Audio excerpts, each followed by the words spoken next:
Friends তো কি খবৰ আপোনালোকৰ আশা কৰোঁ সকলোৰে ভাল মোৰো ভাল মানে বহুত দিন ইউটিউবত ভিডিঅ' আপলোড কৰিব পৰা নাই তেনেকৈ ভিডিঅ' বনোৱা নাই কলেজ খুলিলে কলেজ গৈ আছোঁ সময়ো পোৱা নাই ভিডিঅ' আপলোড কৰিব বনাবৰ কাৰণে চ' আজি এতিয়া বহুত ৰাতিপুৱা কুঁৱলী চলি পাইছে ঠাণ্ডাটো বহুত পৰিছে কুঁৱলী চবফালে কুঁৱলী আৰু এটা সৰু ভিডিঅ' বনাবৰ কাৰণে মই ওলাই আহিছোঁ মানে এজন মই মানুহক লগ কৰিম মানুহজনৰ ঘৰ তিতাবৰৰ ঢলিত মই তিতাবৰৰ ঢলিলৈ ওলাই আহিছোঁ মানে মানুহজন আপোনালোকে নিউজত পাইছিলে চাগে মানুহজনে আপোনাৰ যোৰহাটৰ পৰা মানে তিতাবৰৰ পৰা দিল্লীলৈকে চাইকেল মাৰি গৈছিলে দুজন মানুহ গৈছিলে মই পিছে এজন মানুহক লগ কৰিবলৈ আহিছোঁ তিতাবৰৰ ঢলিত আছে এজন মানে সেইজন মানুহক লগ কৰি মই দুটা কথা সুধিম বুলি ভাবিছোঁ তেওঁ ঢলিতে এখন দোকান আছে দোকানতে থাকে দোকান খুলিছে চাগে ইতিমধ্যে মই মানুহজনৰ ওচৰত গৈ দুটা এনে কথা সুধিম আৰু ধৰি লওক কেনেকৈ কি যাত্ৰাটো কেনেকৈ কৰিছিলে সেইটো বুলিয়ে ভিডিঅ'টো মই বনাবলৈ ওলাই আহিছোঁ তো ব'লক মানুহজনৰ ওচৰলৈ গৈ লওঁ বৰ্তমান মই তিতাবৰৰ ঢলিত যিজন মানুহৰ ওচৰত মই আহিছিলোঁ মানে লগ কৰিবলৈ যিজন মানুহৰ আহিছিলোঁ তেওঁৰ ওচৰ পাইছোঁহি আৰু এইজন মানুহ যিজনৰ নাম হৈছে শিৱপ্ৰসাদ নেওগ তেওঁ এইখন দোকান দিয়ে বৰ্তমান জীৱনটো চলাই আছে জীৱন নিৰ্বাহ কৰি আছে আৰু তেওঁক এইবিলাক সম্বৰ্ধনা জনাইছে আমাৰ তিতাবৰৰ মহকুমাধিপতি কাৰ্যালয় আৰু বহুতো ঠাইৰ পৰা তেওঁ সম্বৰ্ধনা জনাইছে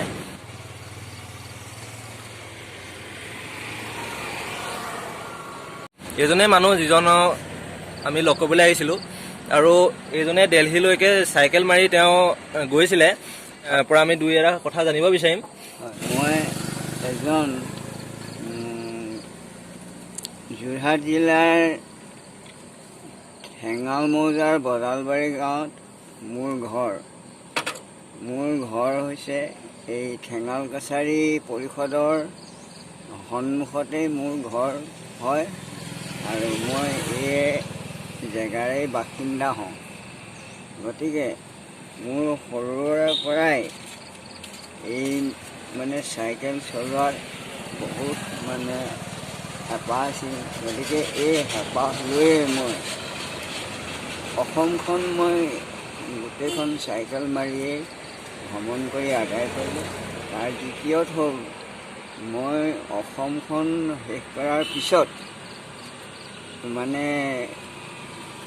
নেক্সট টাইমত মই এই দেশৰ ৰাজধানী দিল্লীলৈ যাবলৈ মই হেঁপাহ কৰিছিলোঁ আৰু এই হেঁপাহত মোৰ যিটো মনৰ কামনা পূৰ কৰিব লাগে সেই মনৰ কামনাটো মই মানে প্ৰমিজ হিচাপে on my swear that is on my swear or promise that so I went to Delhi. হয় আপুনি দিল্লীলৈ যাওঁতে আৰু আপোনাৰ লগত আৰু এজন মানুহ গৈছিলে ঢেকীয়াজুলি নহয় জানো মোৰ লগত আৰু এজন মানুহ গৈছিলে ঢেকীয়াজুলি সেই মানুহজনৰ নাম হৈছে নবীন চন্দ্ৰ দত্ত হয় মই আৰু একেলগে গৈছিলে দিল্লীত গৈ পেলাই 19 দিনৰ মূৰত পাইছিলোঁ 19 দিনৰ মূৰত দিল্লী পাইছিলেগৈ হয় চাইকেলেৰে গৈছিলে আপোনালোকে হয় গৈছিলোঁ চাইকেল অভিযানেৰে আমি হয় দিল্লী পালোঁগৈ আৰু আপোনালোকে দিল্লী পাই হয় আমি তাত মানে এই উদ্দেশ্যটো আছিলে এইটোৱে ৰাষ্ট্ৰপতি আৰু প্ৰধানমন্ত্ৰীক অৱগত কৰিবৰ কাৰণে এই উদ্দেশ্য লৈ আমি গৈছিলোঁ হয় তেতিয়া আমি মানে এই কথাবিলাক আৰু নথি পত্ৰবিলাক লৈ এইবিলাক আমি যিবিলাক নেকি আমাৰ উদ্দেশ্য আছিলে সেই উদ্দেশ্যবিলাক আমি সকলোবিলাক লিখি মানে এইবিলাক ৰাষ্ট্ৰপতি আৰু প্ৰধানমন্ত্ৰীক দিবৰ কাৰণে সাক্ষাৎ হ'বলৈ আমি গৈছিলোঁ গতিকে সেই সময়ত আমি যেতিয়া নেকি আমি দিল্লী পালোঁগৈ দিল্লীত আমি প্ৰধানমন্ত্ৰী আৰু ৰাষ্ট্ৰপতিক আমি লগ কৰিব নোৱাৰাত আমাৰ মানে আমি কি কৰিম কি নকৰিম এনেকুৱা এটা হেৰি মানে বিশেষকৈ বহুত আমাৰ মনটো দুখ লাগিলে হৈ আহিলে গম পাইছোঁ আৰু আপোনাৰ এতিয়া দিল্লীলৈ যোৱা যাত্ৰাটোৰ বিষয়ে মই অলপ জানিম বুলি ভাবিছোঁ। দিল্লীলৈ আপুনি যিটো যাত্ৰা কৈছিলে সেই যাত্ৰাটোৰ বিষয়ে অলপ জানিম বুলি ভাবিছোঁ। মানে আপুনি দিল্লীলৈ যাওঁতে আপোনাৰ কিমান দিন 19 দিন লাগিল বুলি ক'লে? 19 দিন। আৰু আপুনি দিনটোত আপুনি মিনিমাম কিমান কিলোমিটাৰ চাইকেল চলাইছিলে? আমি মানে দিনটোত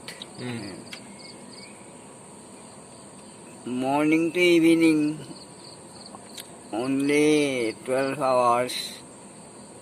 That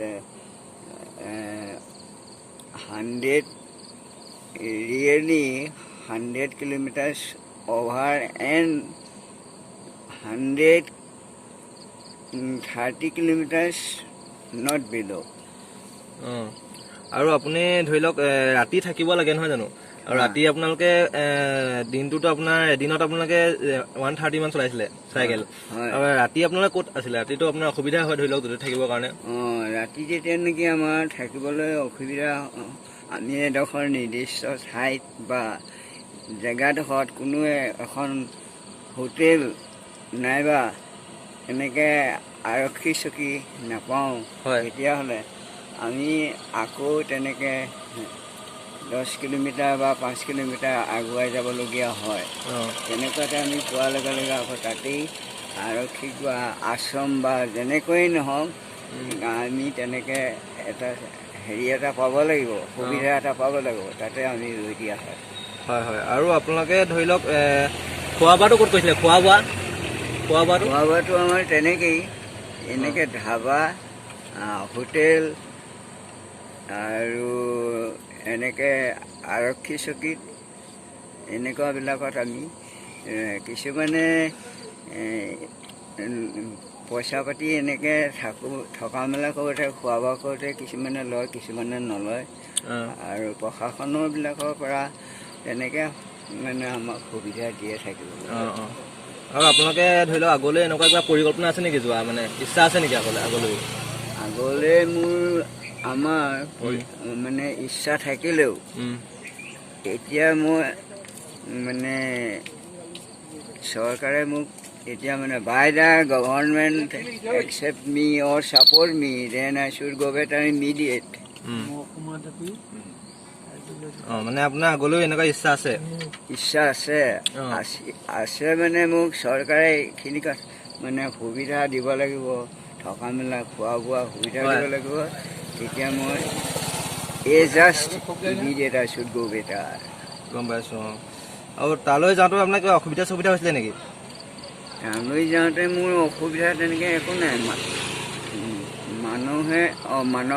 মানুহবিলাকে বাটত মোক লগ পালে এনেকৈ তেনেকৈ মানে সোধে মেলে, আৰু তেওঁবিলাকে বহুতখিনি ভাল বিহেভ এটা দিয়ে, আদৰ কৰে। তেওঁবিলাকে খোৱা বোৱা ইত্যাদিবিলাকৰো ব্যৱস্থা কৰিবলৈ লয়। আজিলৈ ইমানেই। মই আপোনাক ইমানখিনি কথাকে জানিম বুলি আহিছিলোঁ, আৰু ভাল লাগিলে আপোনাক লগ পাই। মানুহজনে এখন দোকান দিয়ে মানে জীৱন নিৰ্বাহ কৰি আছে। পাৰিলে আপোনালোকে অলপ সহায় কৰক। তিতাবৰৰ ঢলিত আছে এখন দোকান, আপোনাৰ ঢলি এইপিনে পাৰ্কখন আছে আৰু এইপিনে দোকান এখন আছে। আৰু মানুহজনক আপোনালোকে যদি সহায় কৰিব বিচাৰে তেন্তে আপোনালোকে আহক, অলপ সহায় কৰকহি। মানুহজনক আমাৰ ফালৰ পৰা বহুত শুভেচ্ছা দিছোঁ। মানুহজনে আগলৈও এনেকৈ যোৱাৰ কিবা পৰিকল্পনা আছে। এতিয়া মই আহি ঘৰ পালোহি আৰু আপোনালোকক দেখালোঁ মই মানুহজনে কিদৰে দোকান দি নিজৰ জীৱন নিৰ্বাহ কৰি আছে। অলপ কষ্টও হয় বাৰু, দেখিছে আপোনালোকে মানুহজনে কিদৰে মানে দোকানখন দি চলাই আছে বৰ্তমান। আৰু আপোনালোকে যদি সহায় কৰিব বিচাৰে তেন্তে তিতাবৰৰ ঢলিত, মানে যোৰহাট ডিষ্ট্ৰিক্ট তিতাবৰৰ ঢলিত ঘৰ, আৰু আপোনালোকে সহায় কৰিব পাৰে মানুহজনক। আৰু আজি ভিডিঅ'টো ইমানতে শেষ কৰিম। আৰু মোৰো ছাবস্ক্ৰাইবাৰ বহুত কমি আছে, আপোনালোকে মোক অলপ হেল্প কৰক। যদি ভিডিঅ'টো ভাল লাগিছে তেন্তে লাইক শ্বেয়াৰ কৰি দিব, আৰু যদি ভিডিঅ'টো প্ৰথমবাৰৰ বাবে চাইছে তেন্তে ছাবস্ক্ৰাইব কৰিব।